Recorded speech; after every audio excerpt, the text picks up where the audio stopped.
The Wise Men of Helm. A cat comes to Helm. Years passed, but Helm was still Helm.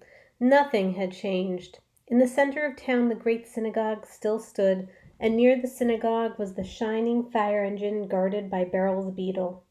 There, in front of the town hall, stood the post where the night watchman tied his horse, and high on the mountain top the sails of the mill turned proudly in the wind. Things were as of old, and life had become easy for the Helmites. Everything was orderly now. Everything was done according to custom. There were many other things that had once been problems in Helm, but had since been solved in true Helmite fashion. There was the case of Beryl the beetle. As Beryl grew older, his health became poorer. Now, taking up a great part of his little home were hundreds of wooden window shutters. Thus, whenever he became ill, he didn't have to leave his sickbed and go into the cold streets at dawn to knock on the shutters and wake the townspeople for the morning service. Without even leaving his house, he could knock on every shutter in town. There was also a large wooden table that cluttered up Beryl's home. This was only used during the winter time after a snowfall. When Beryl trudged through the streets to awaken the townsfolk, he would always soil the beautiful snow. This was a shame, said the Helmites. Something had to be done. So Gimple made this brilliant suggestion. After every snowfall, let 4 Helmites come to Beryl's house, seat him down on the table, and carry him through the town. So it was done, and henceforth Beryl the beetle never trampled the fresh, white, newly fallen snow. Then there was the wooden fence that stood near the courtyard of the synagogue. 2 small, round holes were cut in the fence. These holes were the town prison. When a culprit was to be punished, he had to put his arms through the 2 holes. Then 2 barrel hoops were placed in his hands.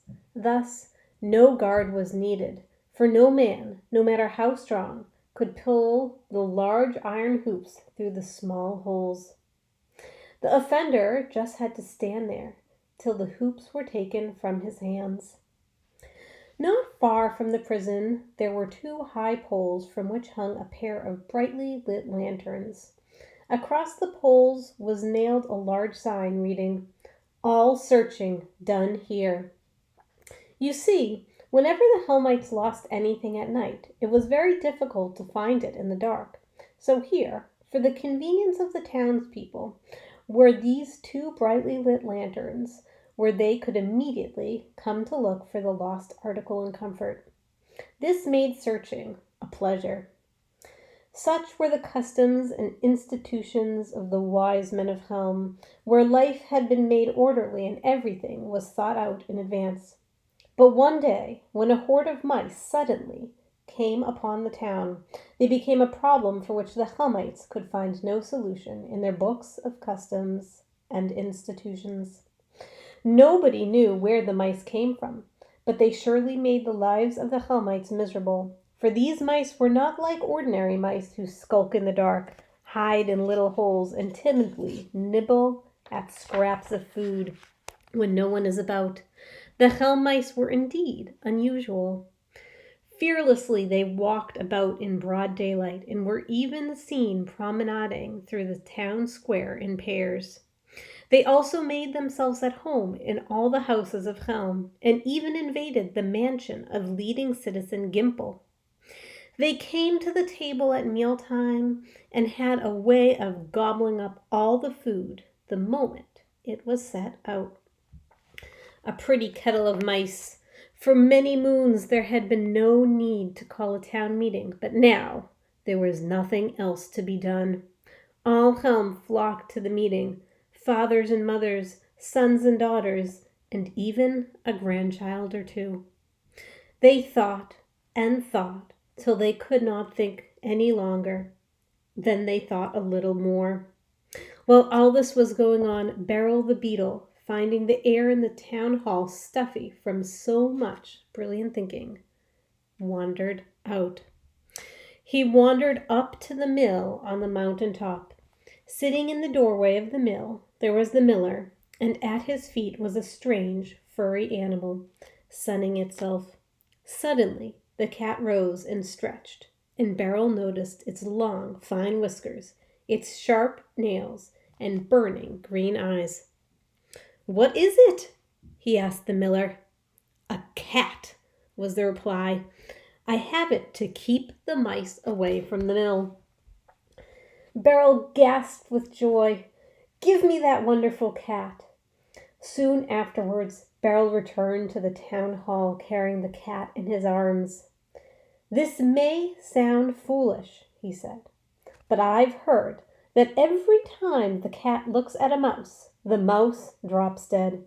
I think it must be something coming from the cat's eyes that does it." Everybody laughed aloud at this silly idea.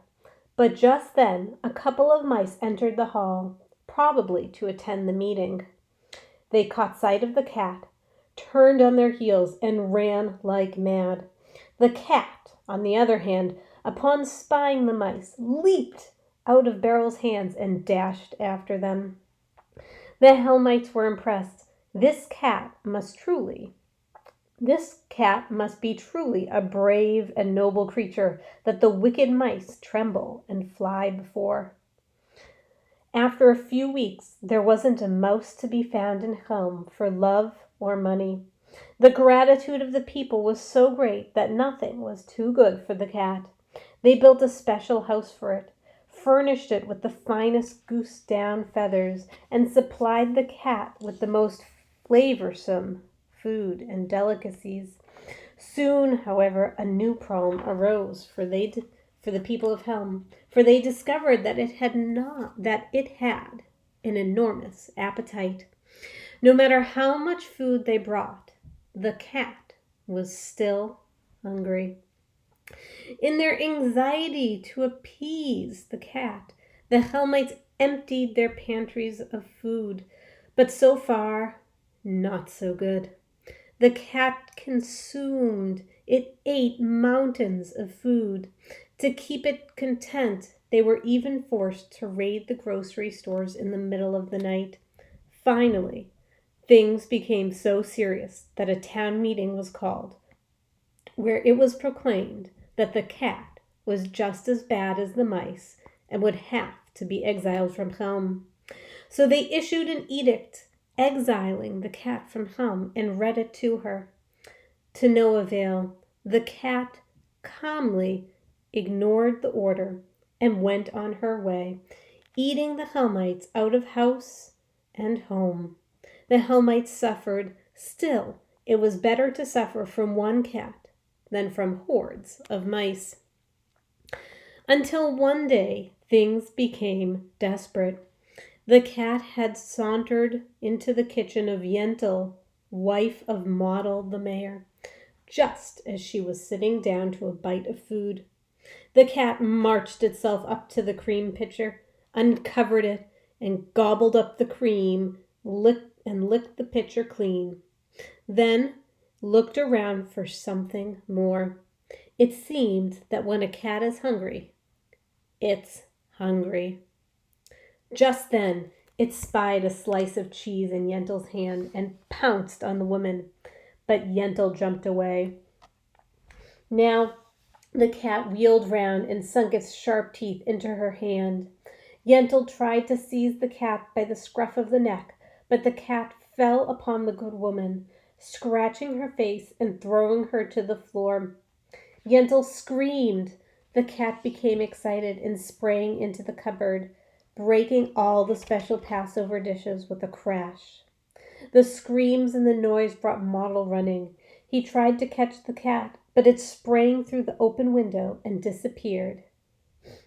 A town meeting was quickly called, and the cat was put on trial. Model refused to be the judge. He might be partial, he argued. After all, the injured woman was his wife. The rabbi presided, and the cat was sentenced to death. It was decided that Beryl the beetle would take the cat to the roof of the synagogue, hold it before him with both hands, and jump off the roof. Beryl would fall on top of the cat, crush it to death, and the town would be rid of the evil beast.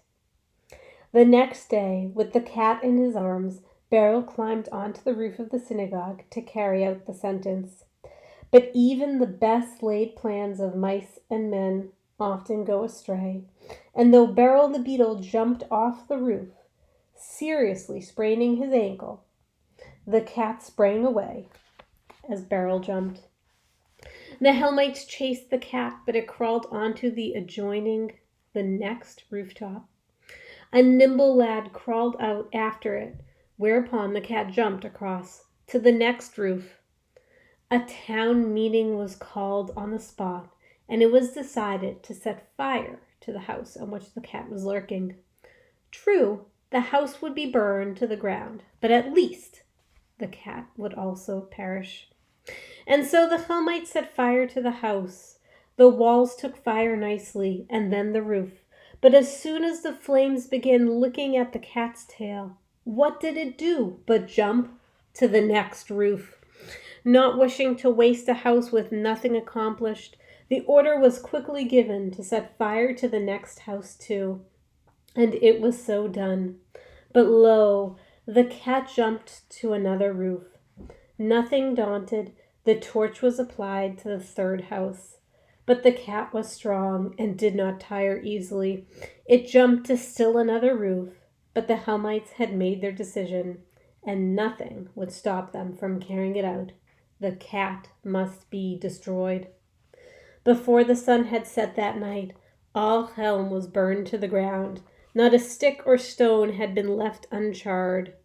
But what did that matter when it was pretty certain that the cat had not escaped to Shedlitz, the next town over, as some people say.